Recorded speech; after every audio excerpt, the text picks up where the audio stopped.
Well, then, not long ago, touchdown. How are you feeling? 2 games in 2 days and about to play third. Yeah, I'm actually looking forward to it. I think the fact that I missed a couple of games for the Heat early on, there's a lot more desire to play tonight and try and get out there and help the team to win. And it seems like it's, in terms of everything around the team's been going great, so hopefully we can get a win tonight. Well, that's the thing. The results haven't been on the board. Could you be the X factor and the good luck charm to finally crack it for one here in Brisbane? Well, I hope so. I hope I can do my part in what I normally try to do in 2020 games, and hopefully I can bring that to the table as well. I think the bowling's been going reasonably well for the guys, and hopefully tonight's the night that we bring the total package together. Spinners are so important in 2020, aren't they? Yeah, I think the big thing about bowling spin in 2020 is that you know a guy's going to be pretty aggressive to you, and you know that they're going to look to attack you most balls, so you can actually try and diffuse that, whereas in other formats of the game you're probably guessing a little bit more, so it probably is a little bit easier, but in saying that, it can be tough at times with how destructive batsmen are these days.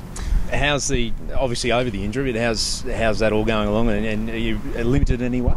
I don't think so. I've come through a couple of, or 3 2020 games so far, so got through all that and hoping that just continuation on tonight and quite a few more games to come, for quite a few more trips back and across the Tasman before the end of the season. Have you been keeping an eye on Brisbane? Have you seen sort of what has been, I guess, they've been letting them down, what they haven't been doing right since you haven't been here?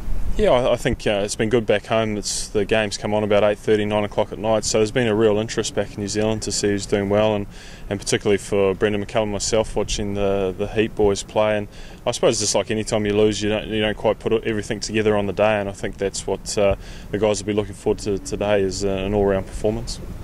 Mate, how are you feeling physically? I mean, you've only just flown in an hour ago. Are you feeling a bit knackered, or what's the plan for the rest of the day? It's just, I suppose, to relax. I think the good thing about it is 2020, so you get a chance to build up to it, and it's a short period of time. So probably this sort of travel's not conducive to any other format, but for 2020s you can get it done, I think. What about the opposition, the Hurricanes? Do you know much about them and who to look out for there? Yeah, well, I mean, they're the form team of the competition. They've obviously won all their games and they've been led really well. And I suppose Travis Bird and Phil Jakes up front and Owais Shah's managed to close out a lot of innings. So from a bowling perspective, they're going to be the real threats, and also the fact that they have so much momentum and playing well. We're at opposite ends of the table, so it'd be nice to tip them over tonight. That's the thing. It'll be a great upset if you guys do get up.